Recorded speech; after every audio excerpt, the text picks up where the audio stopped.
Hello and welcome to episode 5 of the WDW News Today podcast. My name's Eric Morton.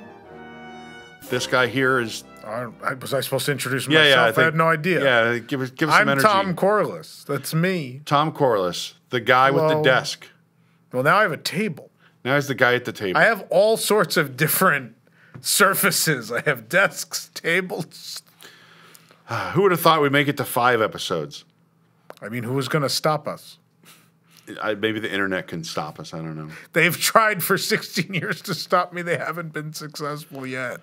It's coming. One of these days, the internet's going to show up at our front door and we'll be done. Yeah. Well, thanks for joining us. If you are a WIGS member, thank you very much. Right now, we are recording this ahead of time in the WIGS at the $7 and above level. Are able to watch this live. Jake has a studio view for them, so they can kind of see how he does it, all that kind of stuff. So thank you, WIGS. We want to give these perks to the WIGS so that, give them a little something extra for their support. So thanks for your support, WIGS. We're going to go straight into this week's episode. Are we? I don't know. We're going to discuss... As opposed to, we've begun. What else are you going to do? I don't know. You got a point. Sometimes we banter. One person said you guys banter too much. I didn't see the comment. It was like, you guys went off topic too much. Otherwise, this was very good. And I was like... It's a podcast. It's supposed to be informal, and it can, veer. And here's the thing: people want to see us fight, so we have to probe into territories we might fight about, like architectural achievements. Right, architectural achievements. Reese's peanut butter. There were a ton of comments about the Reese's thing. I think more of them swayed towards you than me. Yeah. Like I felt like the ratio of the regular standard. I don't like the little Halloween ones. I like the eggs. We could argue about something different. Eggs, pumpkins, and trees. That is the order. Is that written in stone? Eggs, pumpkins, and trees. Pumpkins and trees. Is that all due to the appropriate ratio of chocolate to chocolate to peanut butter? Cheeses. The Reese's. Have you had the Reese's peanut butter cups? The Reese's and cheese egg. Have you had? It's probably good. It's a breakfast sandwich. Reese's cheese and egg. Wow, we usually do these on Friday. It's Thursday. Can you tell? Yeah. Yeah. I'm really feeling it. We'll be funnier now than we'll be on News Tonight. Oh, so. Well, yeah. We're funnier when we don't try to be funny. Is that what you're correct? Yes. That's right. It's absolutely true. So, the Disney100 celebration. We had the birthday of the company a couple days ago. Yes. And this celebration's been going on for a while now. Yeah. And in some places it's kind of concluding, and other places it's some just places getting it's ramped long up. done. Yeah. So, and I have to say, for all the criticisms, it's in the top 2 of the 100 celebrations that the company has done in the parks. But it's the clear number 2, right? Yeah, 100 Years of Magic. Oh, it was the best. What was that, 2001? 2001. That was Walt Disney's 100th birthday. Right. So, not to be confused with the 100 Years of Wonder. Depending on which cruise ship you like better, you might like the 100 Years of Magic or the 100 Years of Wonder. 100 Years of Fantasy is coming up in 5 years. Then we're going to have the 100 Years of Wish, the 100 Years of Dream. Yeah, I don't know why they keep recycling these words. Magic, because they're the word. Well, they're the words that are associated with Disney, right? Magic, especially. And when they announced it as 100 Years of Wonder, I was like, that's not the word. Like magic for sure. Wonder, I don't know if that's the word I associate. There goes a fire truck. I don't know if that's the word I associate. I had to explain it because I assumed they heard it. I think they probably knew what the sound was. Yeah, but we're out because probably see it in a reflection. The museum's in the front room of the office. What was I talking about? Oh, the Wonder. The Wonder. Yeah, like that's not the word I associate with Disney. Magic's the word I associate with Disney. I don't know. And then like they made sense. Like for Disneyland's 50th, what it was at Disneyland it was the happiest homecoming on Earth, and then around the world it was the happiest celebration on Earth. And then Disney World's 50th was the most magical celebration on Earth. No, the world's most magical. Celebration. Yeah, the world's most magical celebration. They stylized this though as Disney100 with no space. I assume to save on ink. Or spaces. I don't know. It's just like they thought it was fancy looking, like it looked cool. Yeah, I didn't love it. But then, in text it shows up that way. But there's clearly a space, right? The 100's not on top of the Y here, so I don't know. So the celebration really launched at Disneyland. right? Yeah. January, they start putting up all kinds of stuff. So one of the first, it got off on a bad start, right? Got off on the wrong foot. Is that, I don't know. They had these banners all along, kind of in downtown Disney District and on the monorail or the tram route of landmark things that happen in a company. That's a very nice thought. Attractions, movie releases, company milestones. Yeah, and boom, right out of the gate, they get the dates of a lot of their own notable achievements incorrect. I think the Matterhorn had the wrong. It said the Matterhorn was in 1955. Yep. With the opening of the 59. park, there were actually a few of these spelling errors. Then they misquoted Walt on the Mickey statue in the dead center of Town Square, like the main kind of focal point for this celebration in the park. And they put, it all started with a mouse. The quote is, "I hope we never lose sight that it was all started by a mouse." So they mess up their own quote. Some people may say it's ticky-tack to point that out. I don't think so. I think when you're celebrating something like in a memorable quote from Walt Disney, I think you got to get it right. Especially when you have all this time to do it. You're producing banners and statues. You're not going to check, like, just to make sure you put the right thing on there? I don't understand. So just down the street a few years ago, I remember they put a new fountain in downtown Celebration. Yeah. And it had all kinds of problems. One of them, it had an arrow pointing to Walt Disney World. Yeah. Remember that? I think yeah, I mean, come on. You're spending a lot of money to do this stuff. So many of those banners were wrong, though. There was a handful of banners. It wasn't just one. No, there was one that first got people's attention. Then when we kind of went through and started looking at dates, we're like, Cruise Line, they had the wrong year that Cruise Line first voyage was. I remember that one.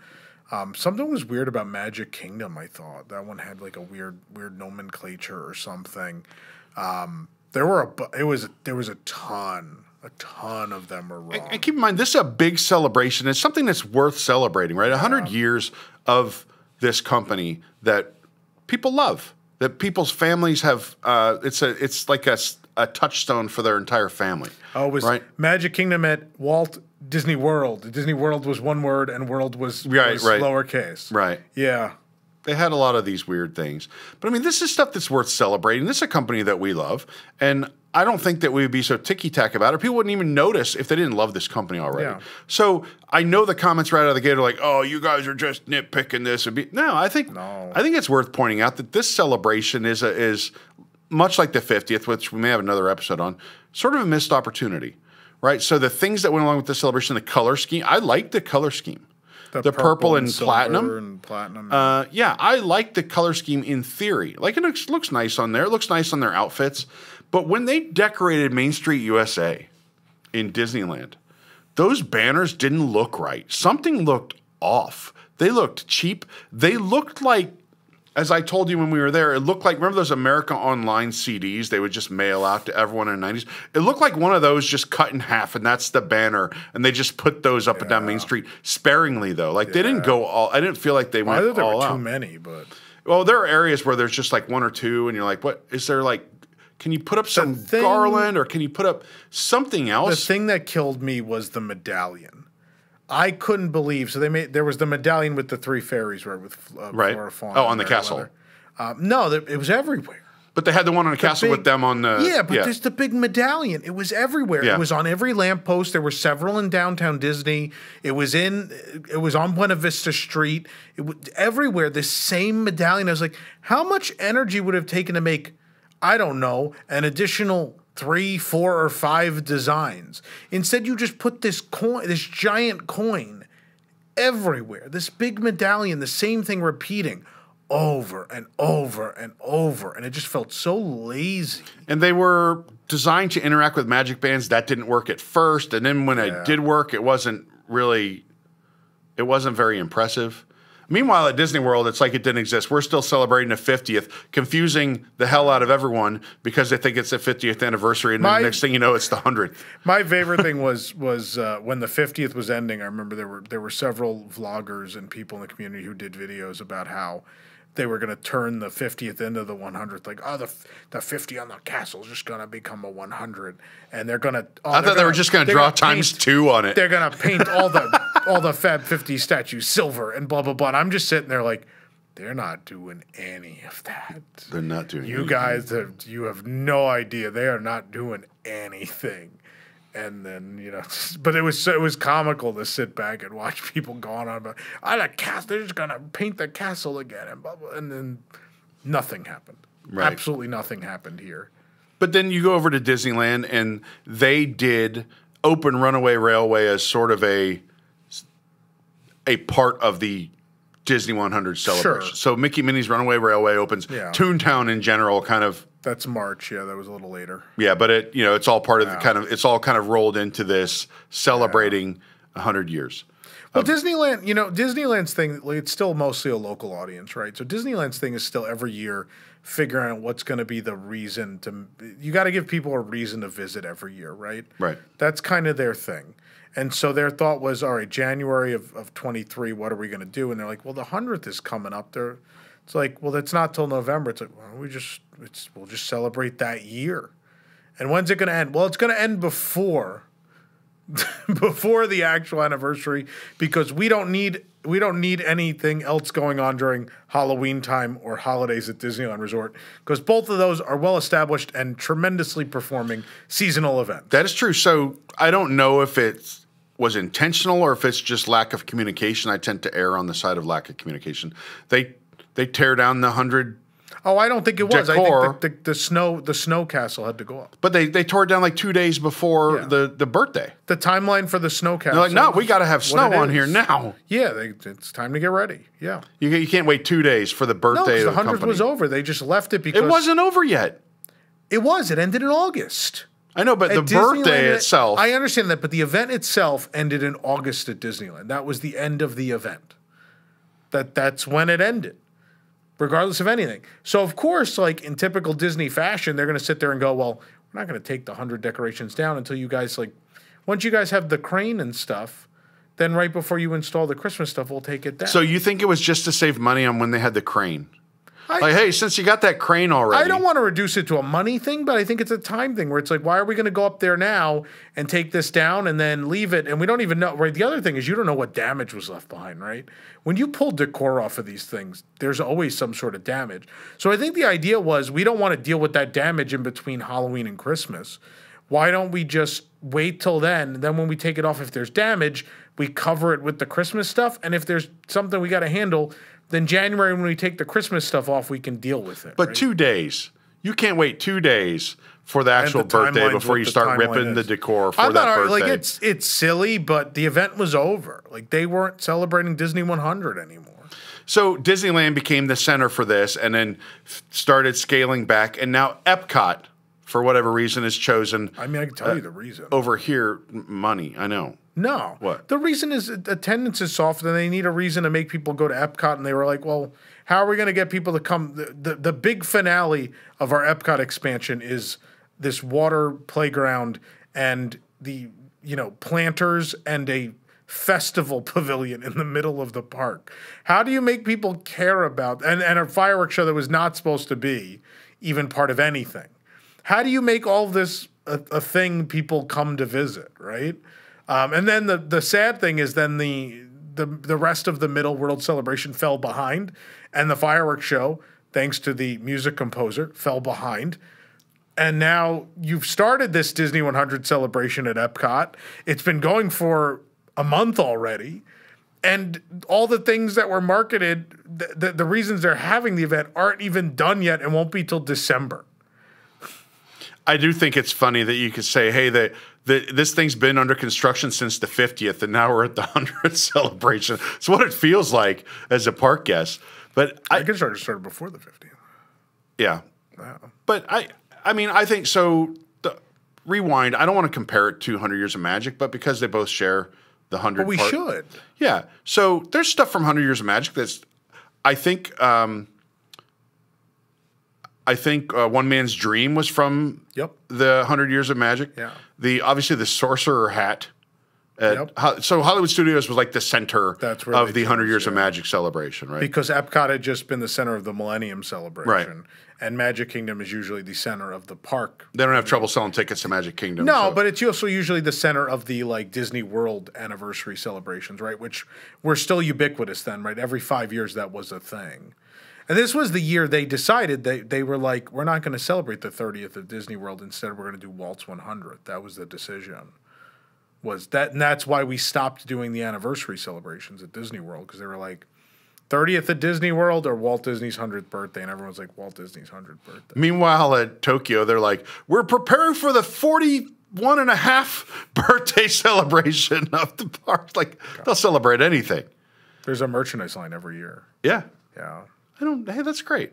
Yeah. I think it's great to say. I different. mean, I'm not into dated merchandise, right? So this goes back to just being a sports fan, right? Yeah. Do you buy the Jayhawks win the national championship? Do I buy the shirt that says no? Because I'm a fan of my team because I'm a fan of my team, not because they won a certain tournament. And so dated merchandise in general to me, just all it does is puts a countdown clock of when it's obsolete almost. It's like, I don't know. Are you walking around with, you're not wearing your 50th merchandise around the parks anymore, are you? I'd still bust out the button downs. I like them. Yeah. Yeah. I mean, I have some shirts. I could wear them, I guess. But, like, I don't know. I don't like the dated merchandise. Hey, 2019. Like, what is that saying to people? Just I was here in 2019? Well, yeah, that's what it's made for. But, when you're us, right, when you're this group and you go more than once a year typically, or even you go annually, that stuff is less special. If you go to Disney World like every 4 years, it's a way to remember when you went, right? That's why people love the dated stuff, like just that generic, like when they put the year. I hate that stuff. I used to like that stuff. The art used to be better. I think it's gotten, it's gotten forgettable over the years. It's not, I don't know. And like the Disney100 merchandise it's not dated per se. It doesn't all say 2023 in that weird font and different colors and stuff. But I'm not a big fan of the merchandise. It feels like an afterthought. It was junk. It was more this color thing. It's like an anniversary is a color, right? So like the 50th of Disney World, that iridescent, like that was all the merchandise. The merchandise didn't reflect the place, which is celebrating its 50th birthday. It reflected a color scheme choice, right? And the Disney 100 stuff, I felt the same. It was platinum and purple, and that's what you get, a platinum and purple spirit jersey, and a platinum and purple cup, and a platinum and purple popcorn bucket, and a platinum and you just get all this platinum and purple stuff, and that's it. And none of it is like, there were shining moments, right? For Disney World's 50th, the Vault collection, it's phenomenal. That team did the most incredible job. And then for the 100th, the one shining thing for me was the decade stuff. I love the decade stuff, like the plush choices. I got Bernard and Bianca with Evinrude from The Rescuers. They made Yzma as a cat with a poison vial. That's great. The Pegasus babies from Fantasia. Now, is the eras stuff also considered part of the 100 celebration? Yeah. So the eras and the decades, I think, were both good. What was the other era? All the era stuff was just early, right? It all ended up being like 30s to 50s. Yeah, right? it's all like founding of the company. It's and that stuff was good, but it was all super early on, right? And I don't know that they've released anything new for that recently. So there was no other era ended up happening. The decades continued to happen, but the eras kind of did not. I think the decades were great because they bring you through this chronological experience of maybe what your Disney experience is, right? Different films from different decades, and if you're old like me, a lot of me are like, oh, I remember seeing The Rescuers in theaters. Yeah. What I thought I had that record as a kid. Someone was just like, they clearly sat there and went, the easy thing to do would be to pick like the most popular, 2 movies or whatever from each decade and do that. That's not what they did. They put some deep cuts in. Yeah, like there was a lot of thought. Like someone fought to do a Shaggy Dog. I didn't buy that, but someone fought to do a Shaggy Dog plush. Was that one sold along with Madame Mim? That's a separate decade. That was. What was the one that was with Madame Mim? Merlin is the mouse. Merlin is a mouse, and Madame Mim is the dragon, which was also fantastic. I bought that one. No, that was great, and the pins were great. Like that stuff. That was more of what the 100th should have been, calling out to specific milestones and moments in the history of the organization, rather than. It had no focus, right? It was just that the company is 100, right? And that's when that's your focus and your goal. Of course, the event's going to be very bland and forgettable, right? And that's this focus became like, oh, if we make the character, they're kind of pie-eyed, then it's like they were 100 years ago. This is not what the characters look like 100 years ago. But you didn't celebrate anything. I'm going to take us back to 100 Years of Magic. The 100 Years of Magic did a better job of understanding what people loved about the company, right? You watch that, like, look, the Disney100 ads were great. Like, there was the one at the beginning, and then they just did the finale one. Yeah. They're great. But in the end, like, I'm watching, like, Captain America and Star Wars, and I'm like, yeah, that's part of the company now. And if you want to build a commercial where it's, like, from these generations and then to another, and the to another is Marvel and Star Wars and the more recent stuff in Kanto and that's great. But go do yourself a favor. Go watch the commercials for the 100 Years of Magic at Walt Disney World. And as a Disney fan, tell me they do not hit you in the feels, right? And what I will never forget, like, my parents are the first Disney generation, right? They really are. They're kids of the 50s. That's really the Mickey Mouse Club and Disneyland, and that's really the beginning. And that I'll never forget the commercials, or even the Disneyland. Now I'm thinking of the Disneyland 50, the Happy Celebration on Earth commercial, which was you were the first Disney generation. Maybe that is the 100 one. Maybe I'm mixing them up. But it starts with someone saying you were the first Disney generation, and it shows Mickey Mouse Club and Disneyland in the 50s. And then it's like, now introduce your kids to now or celebrate with you. But then the 100 Years of Magic thing was, it's been a part of me, it's been a part of you, a part of growing up together, sharing a dream come true, which is what it is, right? For 100 years, it's been a rite of passage to go to a Disney park, to see a Disney movie. That is part of American pop culture. That's our rite of passage. Yeah.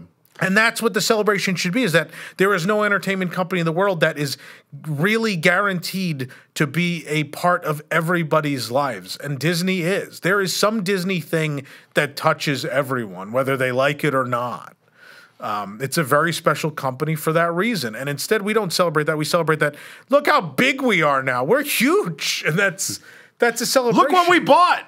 Like, the celebration Star should Wars. be like, a man arrived in California with $40 in a dream, and then this happened, and this happened, and this happened, and it built and eventually became this thing that together we all share, right? I think the Eras collection is kind of that, like, look what this guy did. Yeah. The early days, came to California, built this thing around animation and all these things. So what I appreciate is... But the event did not. Right. But the Vault collection, these are the two most successful parts of their respective celebrations, in my opinion. Yeah, for sure. The Vault collection celebrated the park. Right, Disney World. It had all these throwbacks. For its 50th, yes. For its 50th, right. So, but I'm saying you have all this stuff celebrating parks and all this stuff. The Eras collection really is more about kind of classic animation and these things. And then the Decades collection is all their films. So there's nothing actually in the Disney100 celebration about the parks. Maybe because they just did it for the 50th in the Vault collection. There was Disneyland merchandise in the Eras collection. There was the framed sign that had about the grand opening TV special. There was the Tinkerbell statue where she's flying over the castle in the 50s art style. There was park merch in Eras, not in Decades. Yeah, the Decades were just films, right? These are mostly animated. As a film company, right? Like, I'm fine with that. Like, Park Anniversary should be about parks. Disney100 should have been about everything. And if you wanted to focus on, the legacy as a film studio, because 100 years ago you started as an animation studio, that's great. That's why, look, Wondrous Journeys, right, is besides the merchandise. I love Wondrous Journeys. The one real highlight of Disney100 around the world was Wondrous Journeys. It was a fantastic fireworks show, and they chose a theme that made sense of the 100th, right? It's like 100 years of Disney animation, and every single animated feature we've ever made will be featured. And someone got the notes, right? Someone understood the assignment and did the thing. It was also like that show is kind of about the creative process and self-doubt and failure and creating these things. I think it was a wonderful show. Yeah. World of Color 1, I felt like missed the mark. I mean, you might feel differently. Sloppy seconds from the fireworks show, whatever they were allowed to do at that point, yeah. Yeah, no, I thought Wondrous Journeys was great, and World of Color 1 was kind of World of Color, if you separate those segments into just segments, it's some of the best stuff they've done with that show. As a cohesive show, it does not work. Right? So technologically, in the show programming and that side of things and how impressive some of the new things they're doing are, World of Color 1 has some great moments. but as a cohesive show, it's incoherent. It's just not. Bless you. It's it's just not. It didn't. I think they got cold feet because for Disneyland's 60th, they did a new World of Color Celebrate, and it was very poorly received. It did not go well, and so I think they were worried about doing like a company history show. I don't think that was something they wanted to do. And so they didn't. World of Color one was fun. And at the end of the day, it felt like a proper celebration because you had 2 new nighttime shows. You know, that's something. It's something people will show up for.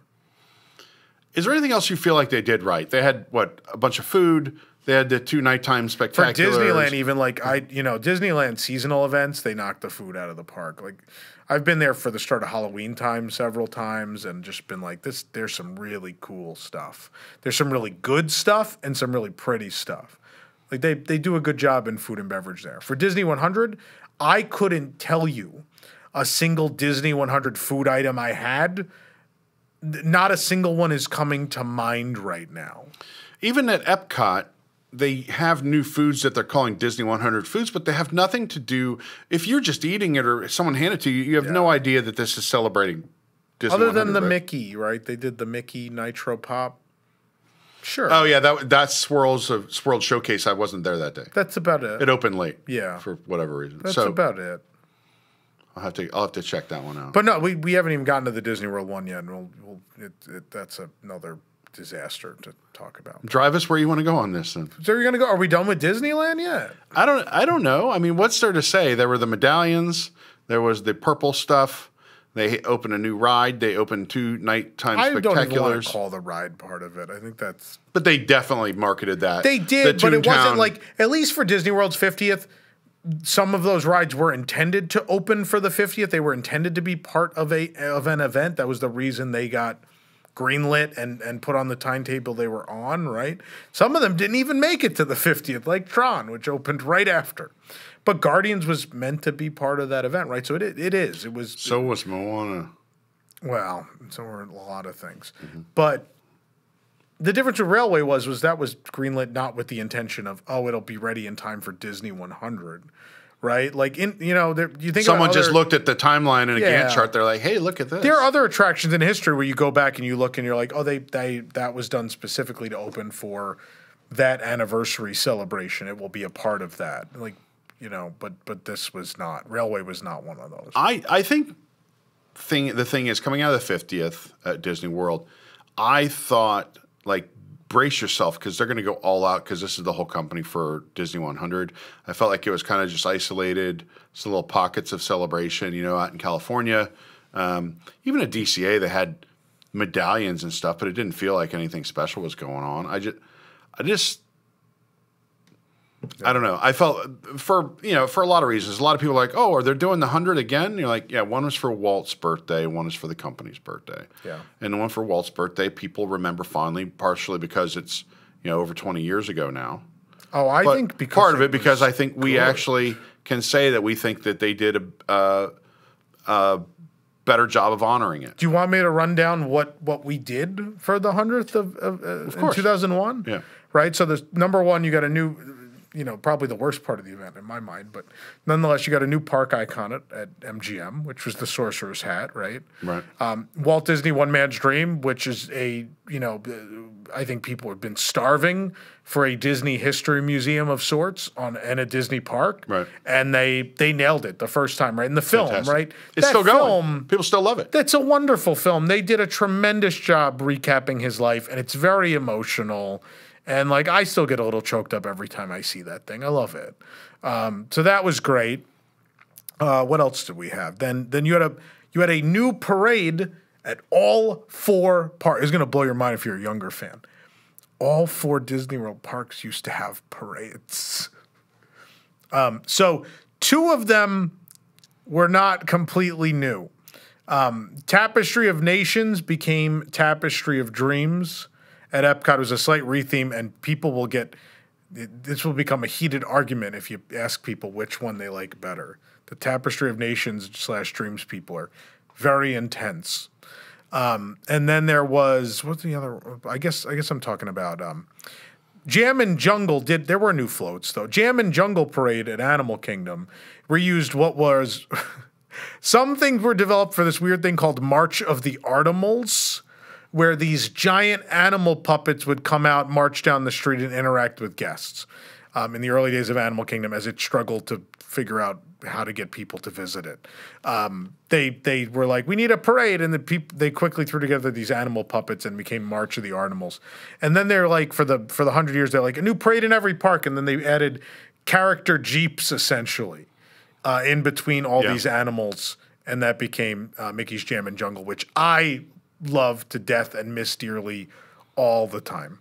And then studios had Stars and Motor Cars Parade, where you had, as if it was a great movie premiere, you had Disney characters in very specialized cars arriving at a Hollywood premiere, which was another divisive one. And then I think one that wasn't divisive, one parade that everybody loved was Share a Dream Come True at the Magic Kingdom, which everyone remembers as the Snow Globe, the Snow Globe Float Parade. But God, the music was wonderful, and they had the theme. They had the show stop with the theme song, the Share a Dream Come True theme song, which was, and Julie Andrews did the opening announcement, and then it was Peter Pan talking to Tinkerbell, and Tinkerbell's telling the story of Walt Disney's life, and he's like, it all started with a mouse, and then what happened? And you hear the pixie dust rolling, and then the parade is the story of what he created Mickey Mouse, and then what happened, and the parade is the story of what happened from that point on.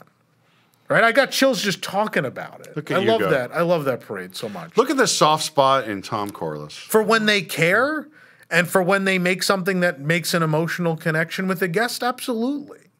Like Share a Dream Come True. Go watch the original version with the show stops on YouTube, and listen to the music, and just the whole buildup with Julie Andrews doing the announcement first, and then Peter and Tink talking about the setup and how it flows, and then it ends with, the original version ends with the carousel and the castle and the glass pane that has Walt walking through the castle. Yeah. At the end, it's really, really neat. It's very thoughtful. It was a great parade. I'll throw a card up in the video when we put it up so people can watch it. Well, I don't think we have it, but we have a version of Share a Dream Come True. I don't think it's the show stop one. Although if I dig through somewhere, there's camcorder footage I'm sure I have somewhere from 2001 of that original version, but it's not something we have uploaded. It's when you're a lot shorter, you're like looking way up at the parade. Oh, yeah, for sure. That's great. What else they do? Oh, Exposition Hall was, they had all those exhibits in there. There's a bunch of photo ops and stuff in there. That's Town Square Theater now for people. Right. But before it was Exposition Hall, and it was there used to be a pin store in there and a bunch of photo ops for the 100th. They stayed for a while after. The other thing is, I have a weird deep cut. Join me on this. Everybody get comfortable ride. For one of Tom's deep cuts. There were pins made. But they weren't just pins. They were supposed to be something bigger. And this was kind of the first step. I think this was the first step in the road to magic bands. They were Magical Moments pins. They were these big plastic pins. See, everyone remembers them. Mm-hmm. They're real thick, and they'd light up. And the thing was, they said, if you go on certain rides or go to certain things, it'll light up different. Did they work? Not really.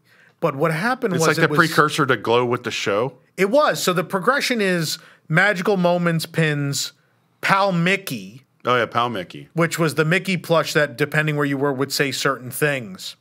And then that continues the progression, right? To Glow with the Show, Magic Bands, Magic Band Plus.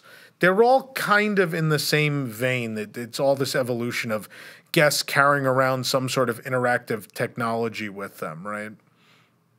Someone in our...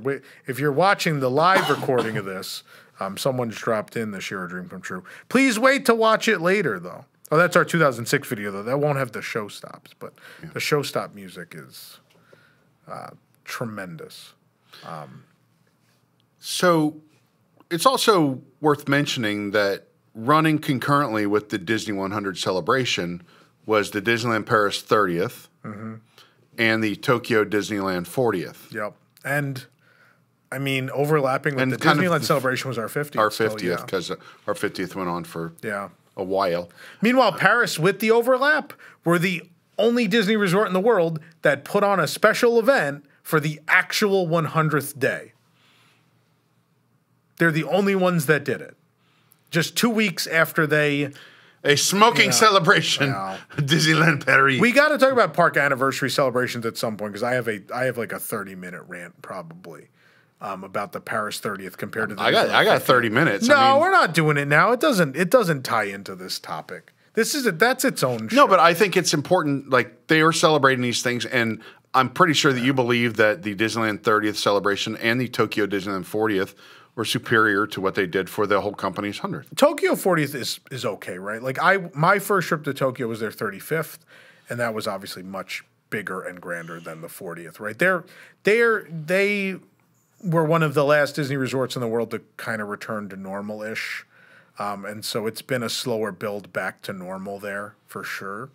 And so the 40th, I like the 40th. Is it like the 35th for me? No, and you could tell because behind you over there's a whole shelf of 35th anniversary stuff. If only you could see. You can't see it at home. If you come to the show, you can. But by the way, if you want to visit us here in the studio, it is open to the public on some Thursdays. Go to WDW News Tonight.com. That will have our show schedule. You buy a ticket to the show, and you're welcome to come hang out here in the museum before the show. We have also, if you come to a Lorcana event. Yeah, we also are now hosting Lorcana events. Yeah, November 18th at 6 p.m., Mickey's birthday. Tickets aren't up yet, but... They're going to be like $12 or something, right? I think 10. $10, I don't know. I could be wrong. We don't have the info out yet. I'm just giving you Look, guys... we know what you paid for those Lorcana cards. It'll be a pittance in comparison. Yeah, and there will be, snacks and stuff. Punch and pie. So, punch and pie. But the Paris 30, I mean, I don't know. Do we really want to go? Do you want to do this now? Yeah, I want to do it now because I mean, we can do specific anniversaries, but I love a good rant, and I'm so the Paris ready for it. The Paris 30th, right? So we went, and my parents' first trip, I took them.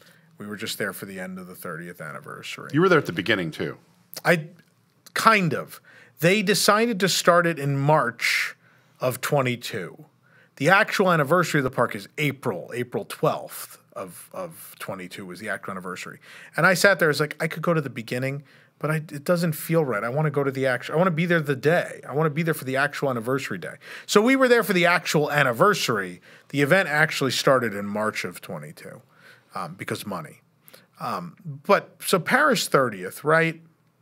And this is a resort where, in the scale of parks, Disney parks changing over 30 years, probably the one that's changed the least, right? So there's not a whole lot of need for nostalgia because... It's all still there living. A majority of it's still there. But what they knew they could make people nostalgic about, they did, right? They did a line of merchandise with the Euro Disney logo, right? They did. But even then, just their 30th stuff, right? They did have a color palette, right? There absolutely was. They did the color palette thing, just like the Disney100, just like the 50th. They did that same thing. But then there was like silhouettes of all the park buildings and all this other stuff mixed in there, right? It felt cool. And then also their 30th logo was good, right? The Walt Disney World 50th logo is, for me, the worst logo in the history of celebrations. Worse than just Disney the number parks. 100? Than this? I have the poster. They gave it at D23, and it was just 100. It was just 100. They gave us the posters at Destination D23. This is, I don't know. This is slightly better, I think. At least, I don't know. This makes more sense to me than that. I don't know what that 50 was supposed to represent. People told me, they're like, oh, it's half a hidden Mickey. Is it? Well, that's what the 30 at Paris is. No, it's what that one and actually they kind of was. took that from DVC's 30th, right? They did, but it was a tremendous logo. And then the drone show, right? It lent itself beautifully to the drone show where, like, we can make a Mickey in the sky, and when we do, it's also our 30th logo, right? That's tremendous. But look at the Paris 30th, right? And it's not...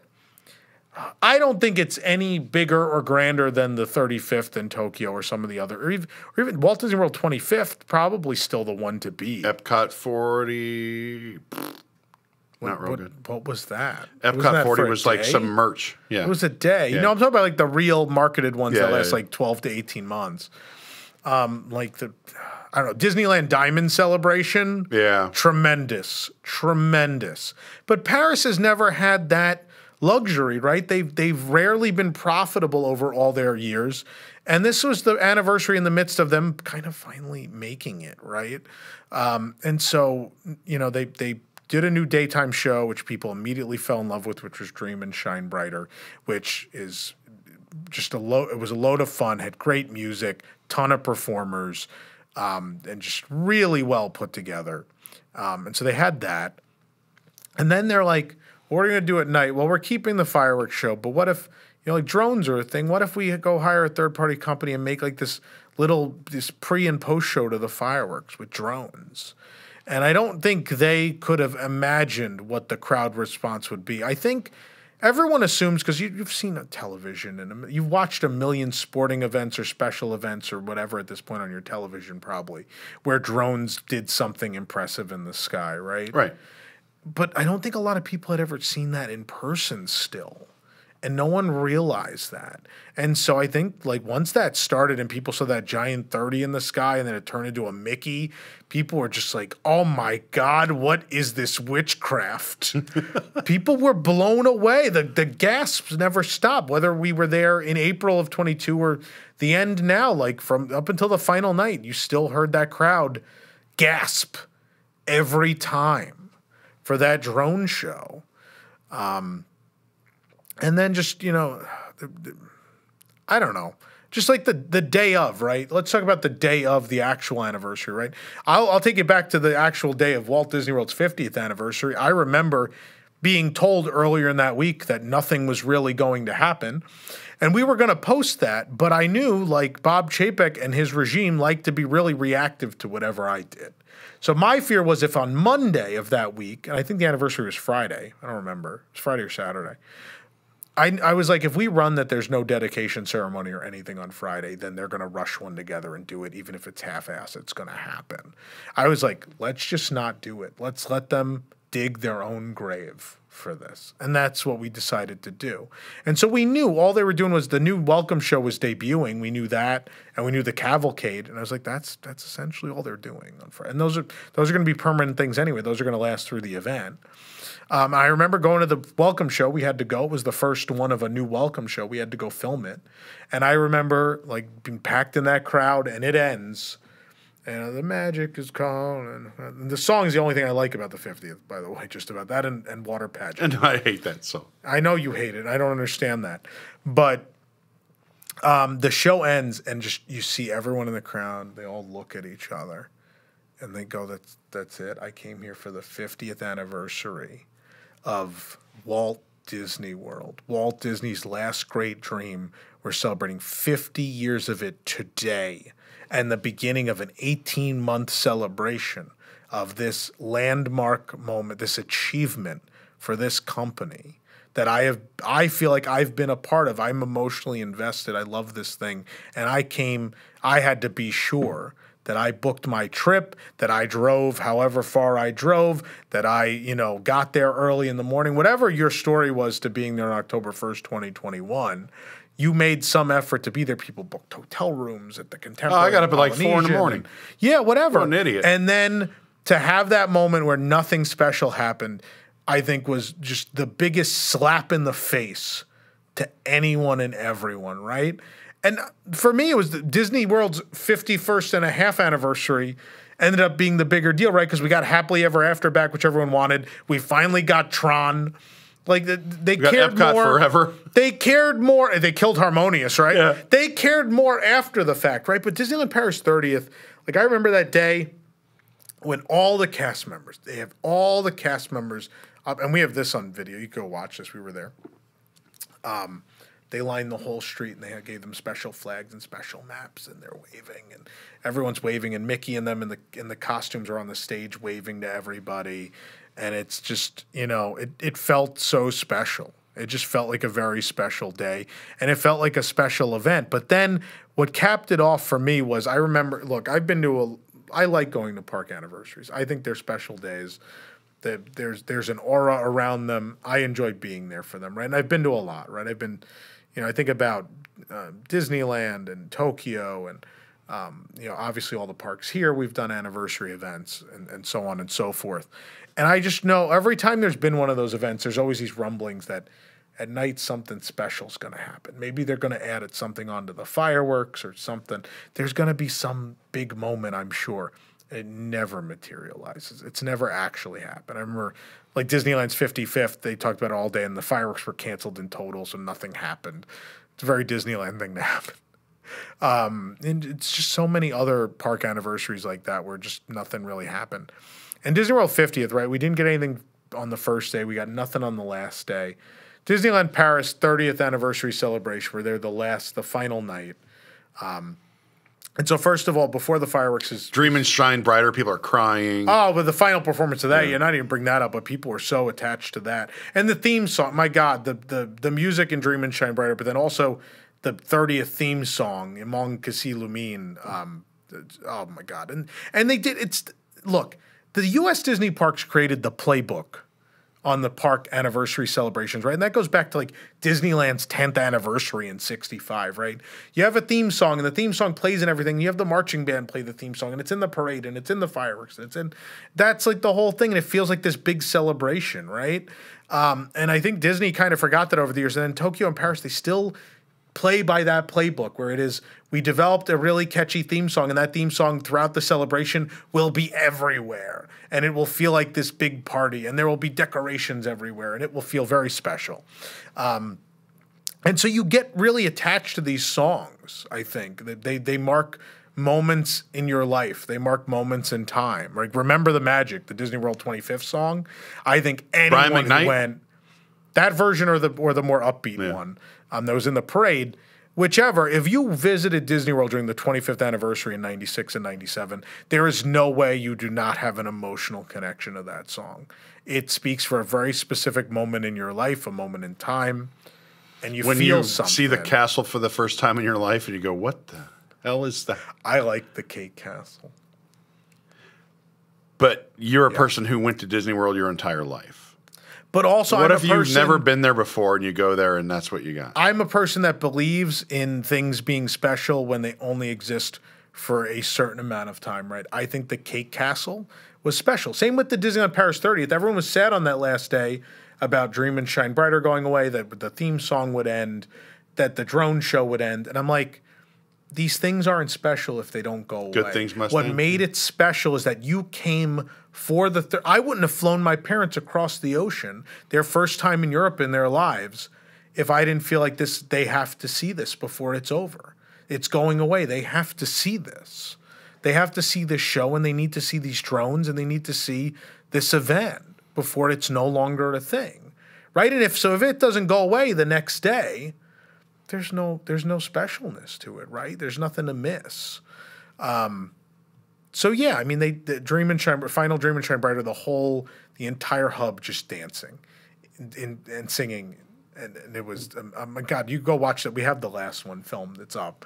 Like I lost it. I thought it was so fun. Everyone, there's a moment where they're singing "Be Our Guest" in the song, and it's "After All, Now This Is France," and the whole crowd, no matter if you'd seen the show twice or 100 times, all just at least knew, like, we all have to do this one line. This one line we're all going to scream. And it's this great moment. After all, now this is France, the whole crowd. But what was special later is, again, Paris, not Disney World, not the power horse, the workhorse of the division, right? The one that brings in all the money. That's Disney World, always has been historically, right? Yeah.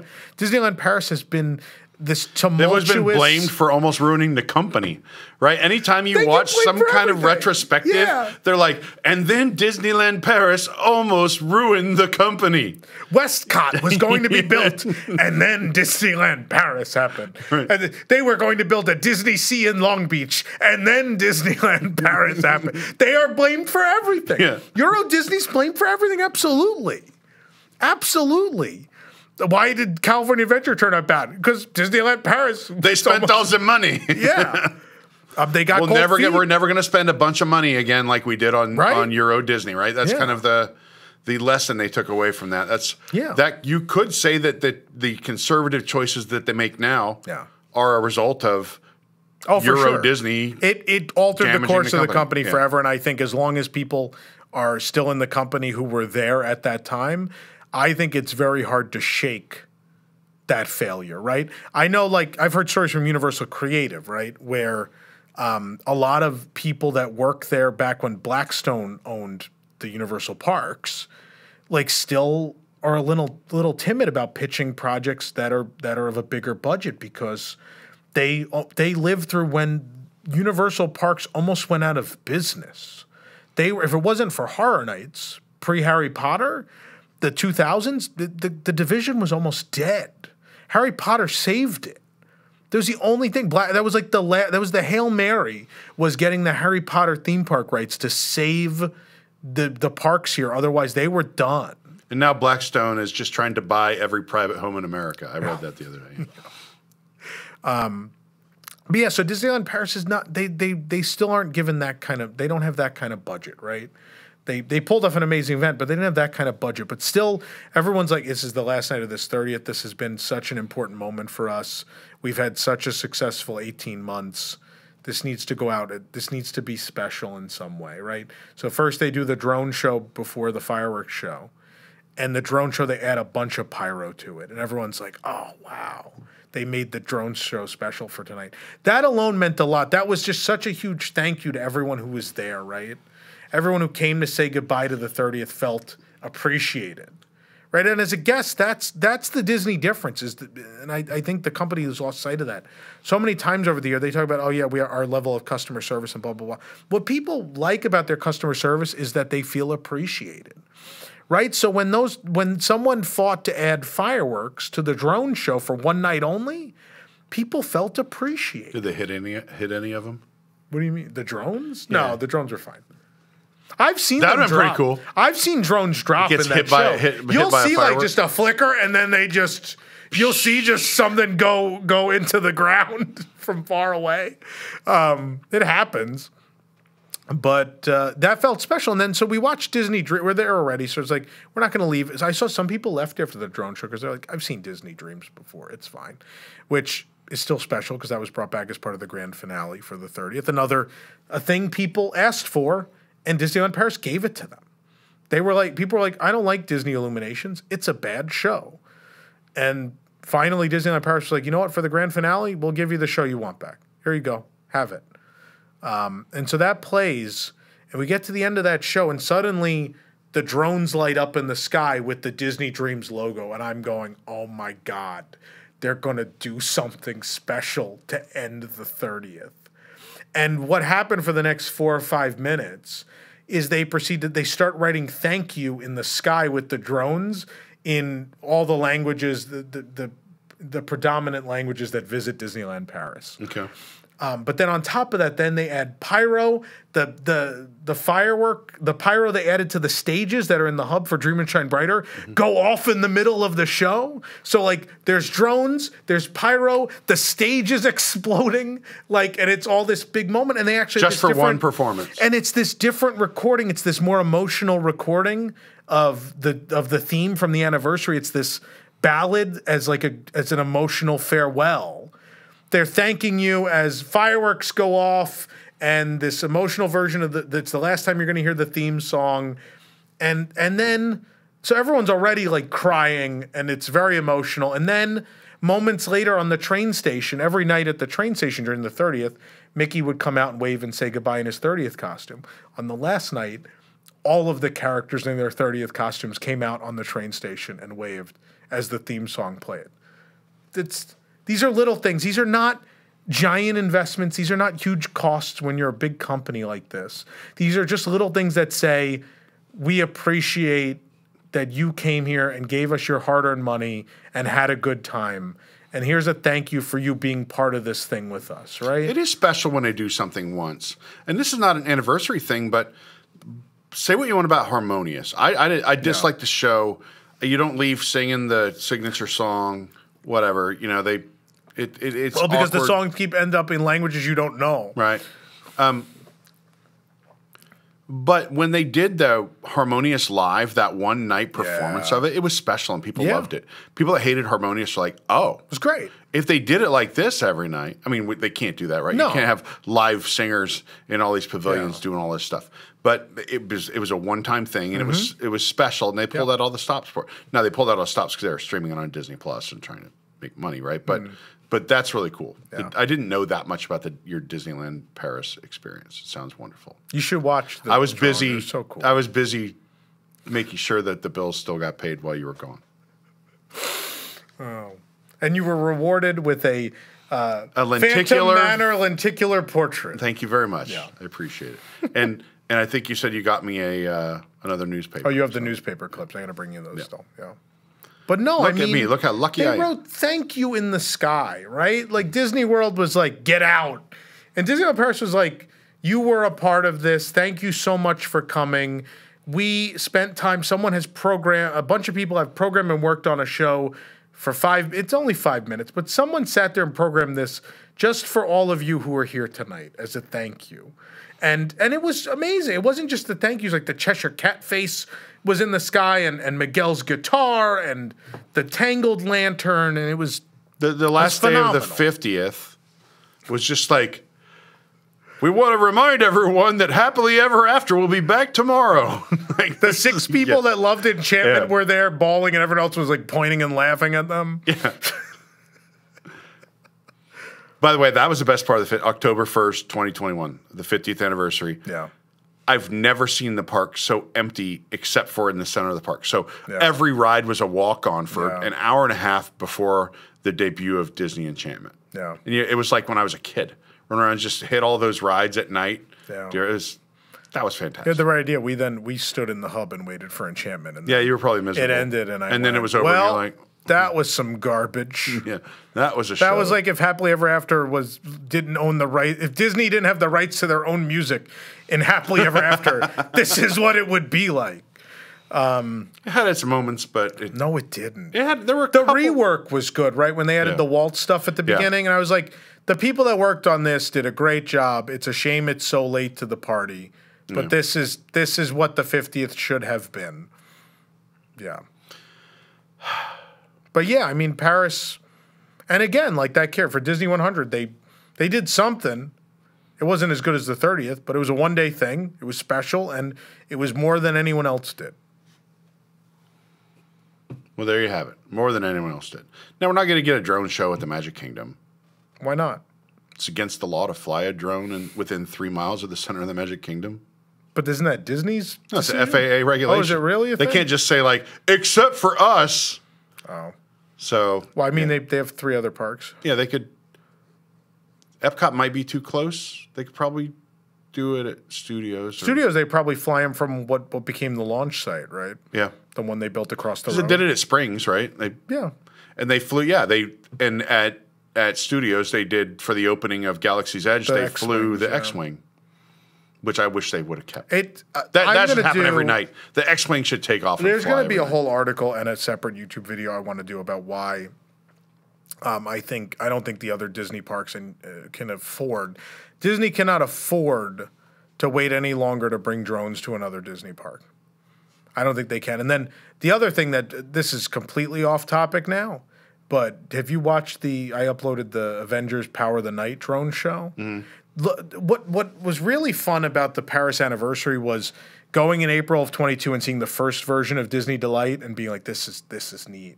And then they're like, we're going to update this. And then when I went back later, they had the updated version of Disney Delight, and there's some new they did some more complex things. I was like, this is neat. And then this third trip during the 30th, they had the Avengers drone show at the studios. And then there's full characters in the sky dancing and spaceships made of drones. And you're just like, all right, now this is insane. Like watching the progression in a year and a half from, oh, look, we made the number 30 in the sky to Groot is dancing next to the Tower of Terror. Jake corrected me. He posted a link to an article. Back in 2016, Disney was granted a waiver by the FAA. They can fly drones at their parks. I was going to say, because I remember there were a bunch of patents at that point. Also, Epcot, Epcot used to have they had Skylightoscope and they had Surprise in the Skies. Yeah. So they did have The Mistake on the Lake. Yeah. As it was called. They did have some of that. So yeah. I am wrong. I apologize. Look, I don't know the logistics, right, of where the takeoff would be and where it needs to be. There's a whole lot of logistics. They've got a lot of land back there. You don't want to cross a guest path. You don't want to do this. You don't want to do that. And there are logistics, but if anyone can do it, I mean, there's plenty of room by the fireworks launch site. You could displace another black bear. You know, cut out there's some habitat back people there. bring up the Disney Springs drone show. I want to clarify something. That was a long time ago. Yeah. And the drone technology then was it was in its infancy. Right. To the point at which you go back and watch those videos of that show. We have that. I remember standing there and being like, I think that's a tree. And then it'd be like, I think that's a present. You almost couldn't tell what the things were. It was always a little off. They did that at they did that at the Super Bowl. Yeah, I don't remember what year. It had gotten a lot further by then. They did but it was Intel. They did one at the Super Bowl when Lady Gaga performed at the halftime. It was in Houston, right? Yeah. She jumped off the roof of the stadium and all that stuff. And you're like, I vaguely make out a Pepsi logo behind her made out of drones. Yeah. You know, and I know things look a lot cooler now. I don't know if it's the lighting or the ability to choreograph the drones more precisely. They choreograph more precisely, right? Because again, watch that Avengers show. Probably put better lighting on them too. Groot shows up and then he starts dancing.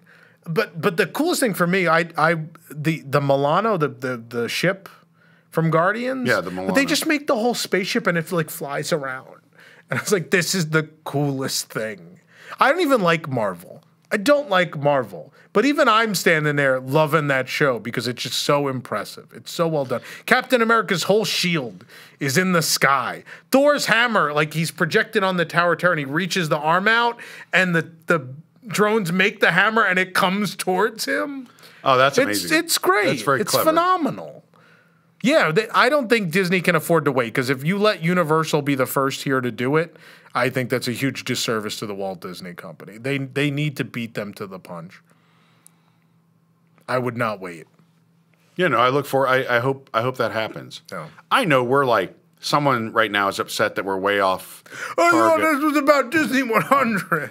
Well, it may be, but I think there's a lot of conversation that can be had on the sides about this stuff. It's not we're not getting too deep into the Reese's peanut butter cups and stuff yet, which I think are my favorite segments of the show. So.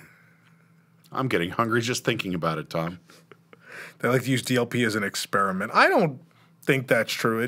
From the sound of things, Paris did that on their own, right? They hired a third-party company. That was not something they consulted the rest of the Disney company on for the drone show. They just were like, what could we do? And that's what they came up with. It was a cheaper alternative than developing a new nighttime show, a new fireworks show for the park. And so that's what they did. But instead of being like, well, we have less money for this, you know, I guess we'll just do a little something. They were like, what could we do that costs less and is going to be shorter, but what could we do that would impress people? And that's what they're like, what if we hired there's a third-party drone company, they're here in France. Could we get them to do like they're couple called shapes Le in Drone? the sky? Could we get them to do a couple shapes in the sky? And do you think people would like that? And people did. To the point in which now they have all this money. They poured it. I think they spent a ton of money on the Avengers show. It looks like it, at least. It's phenomenal. And then they put on a better show for one night only. The final show for the 30th blew away the regular drone show. 18 months later, they had the money, the time, everything at their disposal at that point to be like, let's just blow people away. And now in January, they're going to debut an even bigger drone show at Disneyland. That it pays homage to the Electrical Parade, which I'm super excited about. It might make me the Main Street Electrical Drone Show? Yeah, right? It is. Oh, wow. I know. If anything will get you to go to Paris, France in January, the weather will be beautiful, I'm sure. It's going to be this drone show. So we'll see. We'll see what happens. It's a great way. Just have a traveling drone show for every anniversary. Sure. Just pack them Tokyo up did that drone, it was the fireworks and drone thing they did, the traveling show that went around Japan. It wasn't at the parks. Right. Yeah. No, but they went to like big venues. Yeah. Big parks and like concerts. So, yeah. What was that thing called? There were giant concert venues and stuff. Giant Japan Disney concert. Yeah. Drone show. Yeah, it was cool. Those are cool. It seems like it would have been a nice addition to Harmonious. I will tell you, like, another cool thing was Tokyo. When was that the 35th? No, Disney Sea 20th. They did a traveling, and it's something they've done for a lot of the park anniversaries. They did a traveling live orchestra show in Japan. And so I had Spencer get tickets. I went to that, and that was the craziest thing to hear. What is specifically park music? We're not Disney movie, but it's in cities throughout park Japan. Music, and you're in this venue. It's packed. The venue is sold out. This giant venue in Tokyo, and they've all come just to hear Disney Sea park music played by a live orchestra, and it was the most amazing thing. And I'm just sitting there like, in a million years, this will never happen in America. No, we are not passionate enough about this. We don't. It's just not the same. But the people, you know, obviously I love Tokyo for the quality, right? Like I love the quality. It reminds me uncompromising quality. Yeah, the same thing my parents said. Now that they've been to Paris and Tokyo, they remind them of when we started going, when they took Disney me World as a in the kid. 90s, right? Yeah, it reminds them of that.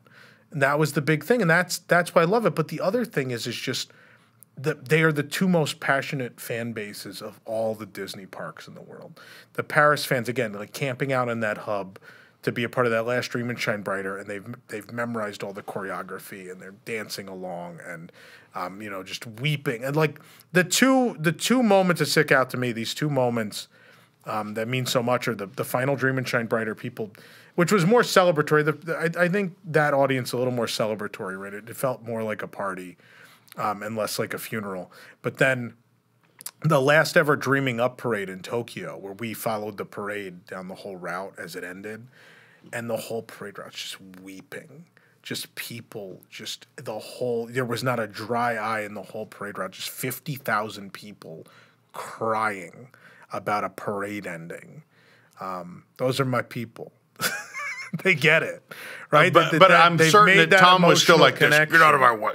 No, I can't be touching. happy for other people. The thing that I love when people care about it the way I care about it. That's my thing. And so Tokyo and Paris have always felt that way because the fan bases are so passionate. I'm not picturing you dancing in the hub during a song.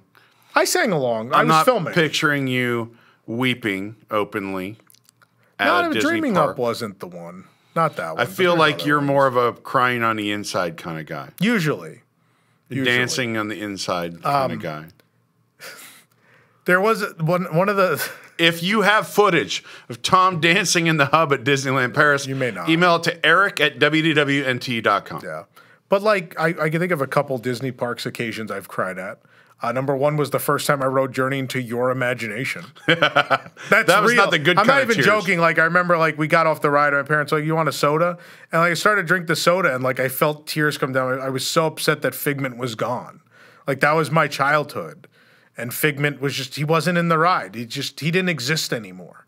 They removed this beautiful, amazing thing and replaced it with the most soulless piece of garbage the company has ever produced. Did you ever go on that? I'm starting to think maybe I didn't, because on the last episode I said Journey into Your Imagination. I'm pretty sure I'm thinking of Journey into Imagination. Yeah. I'm not. What year was that? 99 to 01. So 99 to 01 is a dark period of my life where I was. It was a dark period for the parks. Well, I was very career driven at the time, and I didn't live in Florida. So there are blank spaces in my Disney experience around then, and there are some other blank spaces like when I was in the Marines, when obviously it just wasn't practical for me to go to Disney very often. You know, other than that, been pretty plugged in, you know, since 05 or so. Another moment where some tears built up, first time I rode Mystic Manor. Because for me, that was such a moment of, because it wasn't, number one, it wasn't Tokyo, right? Tokyo's owned and operated by OLC, and you come to understand why it's better, right? Because they just spend the money and they care. But Hong Kong Disneyland, that's the Disney park. They own a good percentage of that park, right? And so to ride Mystic Manor and realize, like, within the last several years, Disney themselves built a ride that evokes all the feelings of, like, Pirates of the Caribbean and Haunted Mansion and the original Figment. They just built a ride with original characters and an original score, an original song that just was. It just felt like every great Disney ride of the past. And so I got a little emotional with that. That was amazing. I think outward I've gotten a lump in my throat a few times. Yeah. But like usually these are, look, the Voices of Liberty, when they do 4th of July, when they sing Battle Hymn of the Republic, and if they do an echo set that has Battle Hymn of the Republic, it gets me every time, right? I remember one time they asked for the veterans to stand, like when they were singing the songs of the different services, and they sing the Marines hymn, and some like elderly guy in a wheelchair stands up, you know, he can barely walk and stands up. I was like, oh man, are they setting? I'm looking for cameras. Like, are they setting us up to? Is this fake? Is he a plant? It was too perfect. Those are the days. Boy, we're off topic. Yeah, we have to change the name of this episode now, don't we? It's about those freestyle machines. This episode is a better This episode is a better celebration of 100 years of Disney than the 100 years of Disney celebration was. We've talked about more things that meant things to people in the 100-year history of this company than they did in the entirety of this year. I think it's important though to think about that, because there are people that give a damn that work for this company still. Oh, for sure. And some of them are hopefully tasked with doing these things. Yeah. So what held them back, or did the people running it just not get why people like this I don't think anyone cared. I think it was a last-minute I think Disneyland knew it was going to be an event, and so they developed 2 nighttime shows, and that was the decision is we need you know, we'll need 2 shows. We need to market them. It needs to feel special. There needs to be a reason for people to come visit us the first 8 months of 2023. So I think what they're good at with these, and we can go back to the Vault collection at the 50th and the merch and some of that stuff. I think they're good at the things you can monetize celebrating these things, right? They're good at, here's some merchandise, here's a theme, here's some stuff that people can give us more money on. And the other things that are forming emotional connections or bringing back to reasons that you love the company or all these other things, they're like, you're going to come here anyway. So why would we do anything for you? Yeah. Go spend money.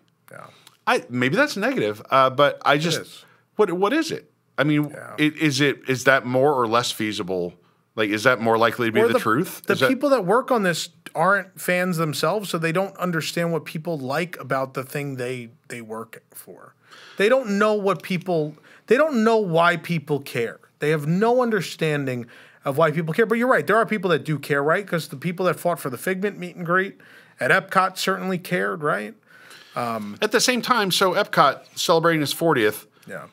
I think Joe actually, somebody said it in the chat earlier, there was like, they took the same Figment popcorn bucket and just put a new lanyard on it. They're like, here you go. Yeah, but a lot of people didn't have it yet, you know? Yeah, I mean, I was happy to see I don't think that's again. the greatest example, right? Because there was merchandise that day. There was a World of Motion and a Horizons pin. Like, they cared. Someone cared. No, I think the merchandise for Epcot 40 was fine. I mean, yes, they're still having trouble selling some of that stuff. Go to your local outlet. But some of that stuff sold out real quick. Yeah, so I think they weren't in touch. The watch, the magic bands. Yeah. It was hard to find a magic band. I mean, they would restock every now and then. That watch was gone day one. Yeah. You know, a lot of that stuff was gone, and then some of that stuff hung around forever. Yeah. But let's do this exercise then. So the year is 2020. And Tom, you are in charge of organizing the Disney 100 celebration. Yeah. I won't even call it the Disney 100 celebration because you can come up with your own thing. Yeah. The 100 Years of Wonder, you can call it whatever. You're going to brand this thing. You're going to roll it out. Where are you going to do it? How are you going to do it? What notes do we have to hit on this? Man, I was not prepared for this. No, we didn't prepare for this. I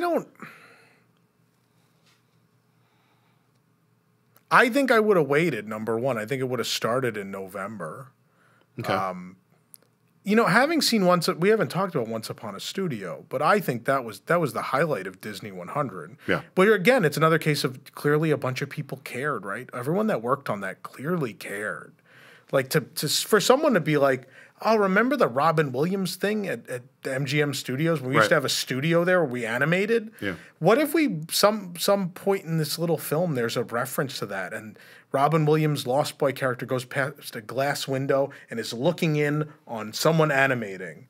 Like, that shows an incredible level of care, right? But beyond that, just throughout that, just the love of and again, I'm drawn to the park part, but the love of the animation library in that short is phenomenal. There's so many characters that you would never expected. Characters from shorts like Nessie.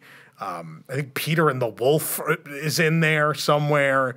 Like, everybody, except the Brers. Everybody is in, for obvious reasons. Everybody. We don't talk about Bear. No. Everybody's in there. It's incredible love. I think, what a missed opportunity to merchandise Once Upon a Studio. I would have bought everything. Yeah. I would have bought that picture at the end, the big picture. I know they gave it as a gift to cast members, but God, if they sold the photo with all the characters outside of the animation building, yeah, oh my God. Any merchandise they would have done related to Once Upon a Studio, I think myself and any Disney fan would have ripped off the shelves. Absolutely. I think Wondrous Journeys was the right thing to do. If the event was at Disneyland, that fireworks show hit all the right notes. I think I have no notes on Wondrous Journeys.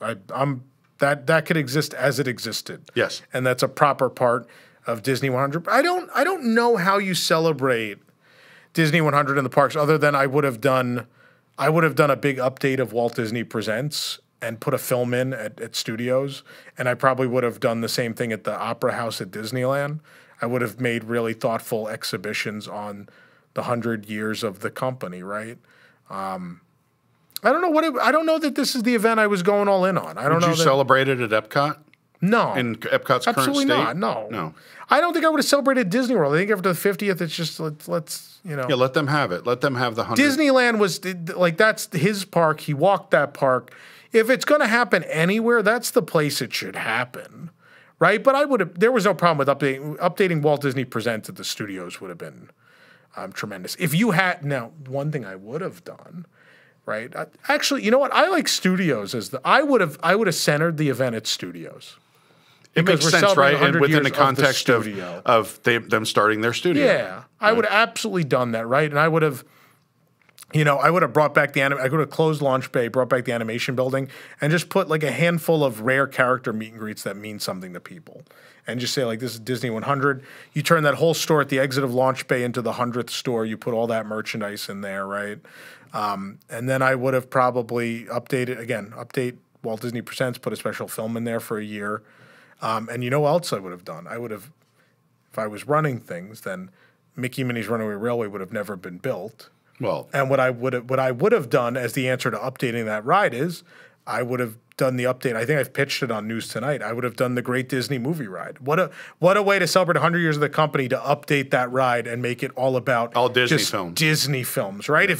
And look, I understand that's your company. Those are your movies. Why promote other people's movies? I'm okay with that logic. If that would have been the culmination of the 100-year celebration to build a ride that is a celebration of 100 years of your studio, I have no problem with that. I think that'd be a tremendous centerpiece to an event. I think that would be great. That's the thing I would have tried to time with the celebration. I would have been like, November 2023, we celebrate 100 years. This ride has to be ready for that. Yeah. I think you did a good job. That's what that park should do. You'll get your bonus next quarter. That park should celebrate the company. It should celebrate their contributions to Hollywood. All that era stuff fits perfectly into that park, right? Yeah. And I would have brought back the Eiffel Tower. Yeah. The Eiffel Tower. For no reason. Why not? Doesn't tie in, but I want it. Right. It'll make my lamp in my office at home that much more special to have my own. You don't even have to have the Eiffel Tower. You could just do the tower. Just actually build the tower at the studio. Yeah. Why not? Sure. I think you did a good job. What would you have done? So I either would have leveraged it to try to speed up the completion of Epcot if I knew that they were going to force me to use Epcot. Yeah. I would have leveraged that and then, had the whole center of the park ready for it. I'm with you, though. I think Epcot, while it is important to the story of Walt Disney and who he was, I think the Epcot isn't necessarily congruent with the idea of celebrating 100 years of a studio. No. So, but if it meant I could leverage that to get Epcot completed, I might give it a shot. You know, assuming let's just say I'm given Epcot, and that's what I have to work with. I would have sped a nighttime spectacular celebrating Disney 100. I wouldn't call it. What are we calling it? We don't even know what we're calling it. What the new show is? The 100 years of fun. Oh, the event? Yeah, we're not. Wait, we can name it whatever. 100 Years of Wonder. 100 Years of Wonder. You care. criticized it at the beginning. I don't love it. Yeah, just because like when 100 Years of Magic was taken, I get it. I don't care what the name of it is for the most I want the part. 100th anniversary of the Walt Disney Company. That would be It's good. too long. It's not marketing. But at least explains what it is because people won't get it confused with 100 Years How of about Magic. just 100 Years of Disney? Like just 100 Years of Disney. There you go. Love it. 100 Years of Disney. We're already improving on this, right? No. Yeah. A show on World Showcase Lagoon. Obviously, you have complications because Harmonious is... We didn't know we would have the ability to get rid of Harmonious at this point when we were assigned this project. Maybe make a special Disney 100 or 100 Years of Disney Harmonious show. I don't know. You know, make something there that is not what we had. I just don't like it at Epcot. It makes no sense. It doesn't make sense at Epcot. I understand why they do it, right? I actually don't. I mean, I was understand. a good excuse to bring back Soarin', I understand though, your and we all explanation. won. I understand your explanation for Epcot, right? Yeah.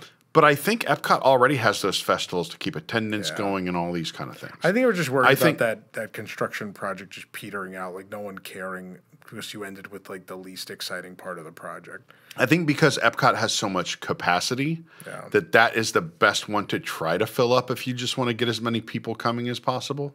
So I guess from that standpoint, I can see it. Epcot is massive. But maybe you're right. Maybe it doesn't belong in Florida. Maybe this celebration belongs in California. Yeah. But I like Hollywood Studio. I talked myself into Hollywood Studio. I like that. Yep, Jay Ware says, no celebrations at Epcot until construction's over. And then what are they celebrating? Food and wine. Food and The wine. 100 years of food and wine zone. I don't know. I'm not super critical of this celebration because I feel like it was never meant to be this huge thing. And so if they want to keep it low-key, they did a good job of keeping it low-key. No, see, I think they did too much. I think they either should have went all in or all out. I don't think they did. And they went, they kind of went. They did too much. They took like one step in, and then we're like, that's enough, and then stepped back. So they put up banners and medallions. Big deal.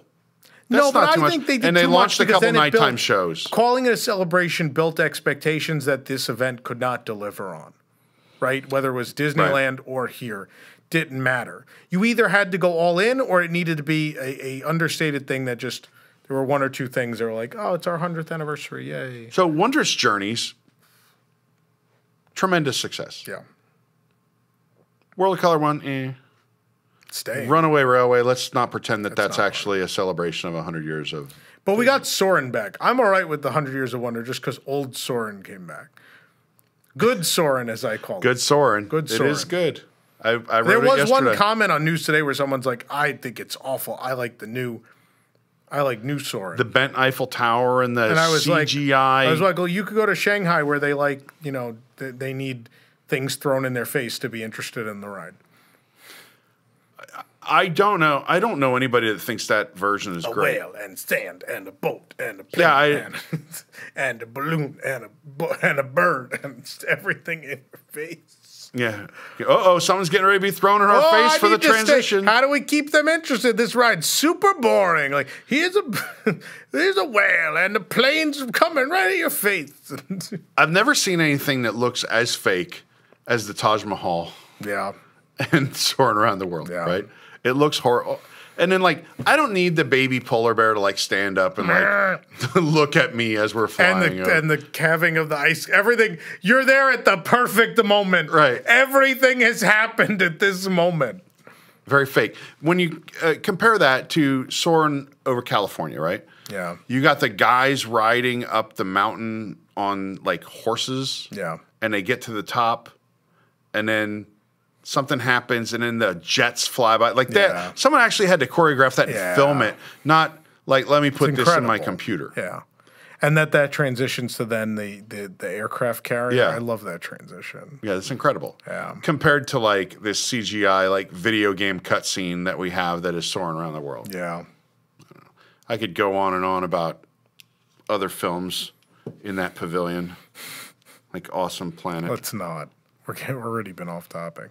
We're way off topic. We're way off topic. Yeah, I guess we didn't really talk about Disney 100 at Epcot because there's nothing to talk about, right? The Mickey statue got shipped from Disneyland and thrown into a planter. Is that thing that hard to make? Like, it looks like you just dumped some plastic in a mold. Is that really? Do they really have to ship that all the way from California? They did. Yeah. I don't know. The only thing I like about the Epcot one is we got Soarin' back, and I like those Spaceship Earth signs they did. The 100 Spaceship Earth signs. Yeah. I think they're cool looking. I like those. Don't forget the Moana logo. The banners out front are atrocious. Have you looked at the banners? They're bad. They're all damaged. Yeah. They like arrived wrinkled and damaged, and they just hung them as they were. But they all have the right dates. Well, it just says Disney 100. There you go. They're hideous. They're hideous. And I like that they finally lowered. They realized the 50th ones were super high, so they just lowered the things that they hung them on. Now they're within guest reach and view, and now they're way lower in quality. They're all damaged. That like sparkles have run off where they're supposed to be in, or like there's paint splotches in place. Go look at the Disney 100 banners at the entrance of Epcot if you haven't. They're not good. Okay, so one final question then. Yeah. Was it better or worse than the Disney World 50th? Worse. At least there were a couple things for the 50th was a real thing, right? It was a real. This didn't feel like a real event. It was mistimed. It didn't feel like anyone actually cared. It just felt like we're having it for the sake of having it, as opposed to the 50th, which there was a reason to have. It was the 50th, right? Did they do a good job with it? No. But like we got the water pageant with the 50th tag that was nice. I liked the theme song. We got the Vault collection, which was enjoyable. The 50th merchandise lines at the resorts were cool. I like the Contemporary Poly and Fort lines. What else I liked about the 50th? I guess not much else, but I'd still pick the 50th because it felt real at least. Yeah. The Disney 100 is like a footnote in history, right? They botched the 50th, but the 100th, it's not that they botched it. They didn't even try from the beginning, right? Someone in the chat, Jay Ware, said, to save money, Josh tomorrow drove the Disney 100 signs across the country in a U-Haul. Wow.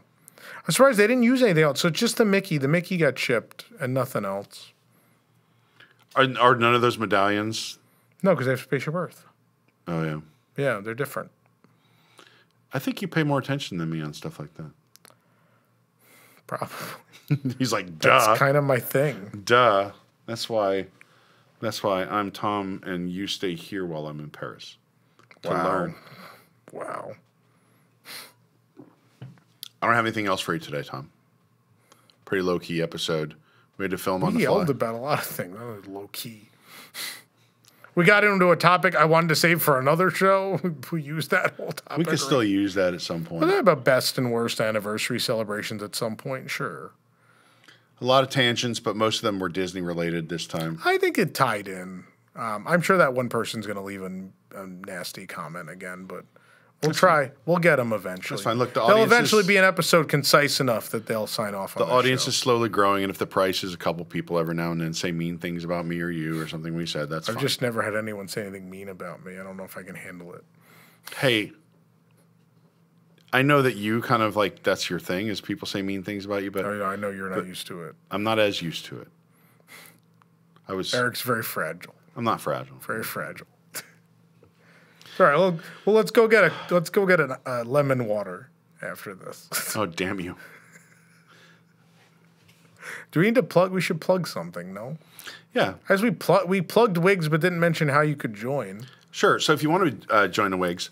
Go. By the way, I was going to say the last time I watched Happily Ever After on the 50th was the day before the 50th. No, the day before the 50th. What was supposed to be we had a private party for WIGS members at a overwater bungalow at the Polynesian. So if you want to be a WIGS member, you can go to patreon.com/WDWNT or WDWNT.com/Patreon or go to WDWNT.com and click the Patreon link. I'm told that exists. It does. And they'll also, we will have another big event in May. Stage 89, we're celebrating 35 years of the Disney MGM Studios. lined up several Imagineers already, which we'll announce soon. But I'm sure there will be something of a similar.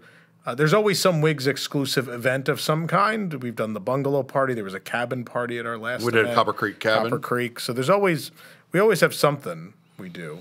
And we don't stop until one of the WIGS does something that results in us being asked to leave. This is a blast from the past. Someone posted. What do you got? This was a shirt we had before Carousel Products. Tom Corliss' mean tweets. The mean tweet shirt. That was the thing with the angry orange bird.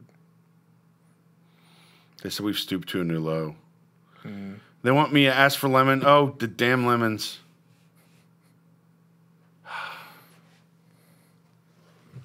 This was fun. I don't know. We can edit that out. We're almost through one more episode, and we will have seen all of Eric's T-shirts. Oh, no. You haven't even begun to see all my T-shirts. No, you only have 6 T-shirts. We're almost through. Here's Harry's 14. Chocolate Shop. Have we seen Orient I don't remember which one you've worn on this yet. Orient Express. Did we get that one yet? No, I don't. Beefy King. Oh, I got to wear Beefy King. I got to represent Beefy King. What are the shirts? Harry's Chocolate Shop, Beefy King. The German. What's the German boot? Oh, Hollerbox. The Willow Tree. Yeah. Orient Express. What are the other ones? There's only like 2 more.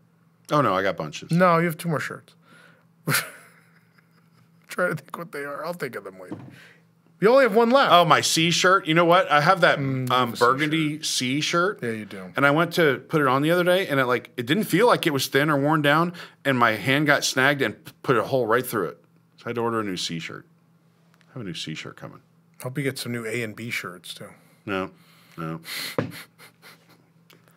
Someone said this was a top. Joe said this was a top 5 WDW News Today podcast episode. This is the 5th episode. Yeah. Well, of the new version. There were a lot of episodes. Well, no one has seen the old one because it wasn't on video, and nobody wore pants. Apparently, you used to have pants-free parties on Friday night, and I don't really want to drag your past into this. That'll be the WIGS ad-on at Stage 89, the pants-free party. It's a pants-free party. All right. Disney Dream. You can also buy pants at carouselofproducts.com. We actually don't have. We don't have any pants for sale yet. If you go to carouselofproducts.com, we have a deal going right now that's been extended through the end of this month. So go to carouselofproducts.com for the finest merchandise in the world. Yeah. Some of the biggest stars in Hollywood and have been known to visit the website or not. I don't know. Winking. And we got some good deals on there. You can get some shirts as cheap as what, $5? Yes. And there will be a new shirt very soon. It's long sleeve, isn't it? Perhaps. We might have I needed a long sleeve shirt the last few days. I wore a long sleeve shirt, so you don't know about that one, do you? I don't know what's on that one. NASA. It's the long sleeve shirt the astronauts took to the moon. Yeah. It's dehydrated. All right.